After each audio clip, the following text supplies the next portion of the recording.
Here are some things that you can do that will improve the overall experience of your hypnosis scene.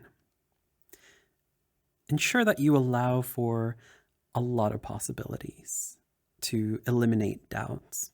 For example, you might say something like, "It's okay for you to daydream. You'll find yourself focusing again precisely when you need to." If your imagination draws you to a special detail, it's okay for you to focus on it. You don't need my permission. These are ways that you can set the tone for your session. You can make it a much more collaborative exercise by explaining that your subjects or your hypnotee is part of making this scene possible. A big part, because, well, nothing would happen without them, and it's all happening in their beautiful little brain. So encourage it. Give plenty of reassurance and feedback during your session as well. It doesn't have to be complicated, but it can be something like, "Wow, that's so beautiful. Your mind is doing such interesting things right now.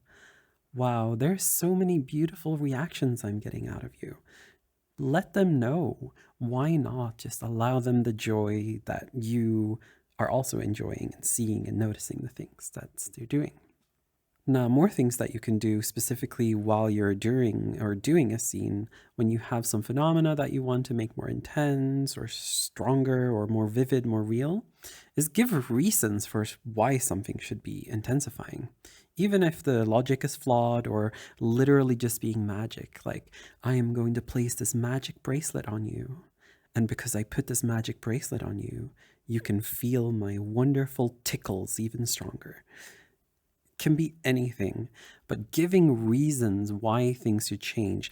An even better one, well, now that your muscles are tensing up with every single time, you will notice this intensity and the strength, etc. You can give reasons even if they're vaguely plausible, even if they're completely illogical, but fit into your scene, like it being a magic bracelet or whatever. It's very, very, very, very good. The same as just using an association. If you have a tickling scene, for example, because it's cute and innocent, if you remind someone of a time that they were tickled on the nose or they have that strange itch, you're heaving in a bunch of associations into their current scene view. Which can actually help. It can help a lot for them to relate to the things that you're saying. It can even be unspecific truisms. "Well, I'm sure you've been tickled by a feather before." They don't necessarily have to remember being tickled by the feather, but they know what it feels like. "Well, last summer, I'm sure you had some delicious ice cream. That ice cream could be exactly what you're tasting right now." Things like that. Another thing you can do to modulate your scene intensity is using the way that you say things. I know a lot of people focus on word choice, but sometimes it's just about the way you say something.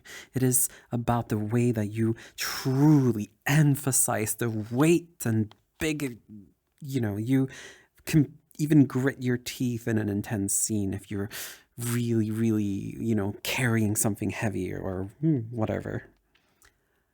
It's a beautiful and quite approachable act that you can do that will bring more oomph and vividness to your scene. Like, really act what's happening. As a hypnotist, you don't have to be part of the scene yourself, even. This is something that I think a lot of people like to do. They like to insert themselves into a scene. But if it makes sense for your hypnosis scene, say you bring your subject into a beautiful mansion, and in this mansion, you tell them there is a maiden, and this maiden has the most beautiful siren song. And if she has the most beautiful siren song in the entire world, she must be very, very good at fully controlling whatever is happening. So you can frame things in imaginary ways by using other characters.